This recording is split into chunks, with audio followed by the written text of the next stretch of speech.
આપવું પડે છે. તમે ઘરે દૂધ આપતા જ નથી.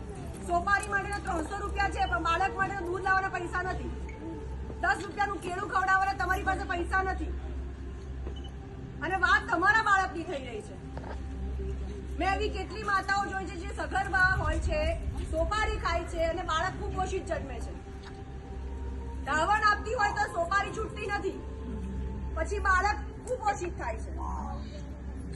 બાળક બહુ રડે તો પોતાની મોઢામાંથી સોપારીનો કટકો એના મોઢામાં મૂકી દો છો કે ભાઈ રડતું બંધ થાય. તો બાળક જ કેમ લાવો છો? રસીકરણ પૂરું નથી કરાવતા. કોક વાર જવાનું ને કોક વાર નહીં જવાનું.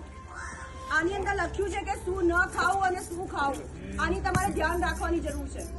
અને પાછળ તમાકુ વિશે લખ્યું છે. તમે નથી ખાતા, પણ તમારી બાજુમાં કોઈ બેન ખાતા હોય ને તેને સમજાવજો. સેવ મમરા જેવી વસ્તુ તો ઘરે વઘારો. તમારું જ બાળક છે. પછી એવું થશે કે એને એટલી બધી બીમારીઓ લાગુ પડી હશે, શરદી, ખાંસી, તાવ, કરમિયાના. બાળકની વાત નથી, કિશોરીઓની પણ વાત છે. 15 વર્ષથી લઈને 18 વર્ષની દીકરીઓ છે, એમનામાં ખૂનની કમી જોવા મળે છે. ચક્કર આવી જવા પીરિયડ આવે ત્યારે આ બધી તકલીફો થતી હોય છે ને, તો ક્યાંક વાંક શું છે? માતાનો છે.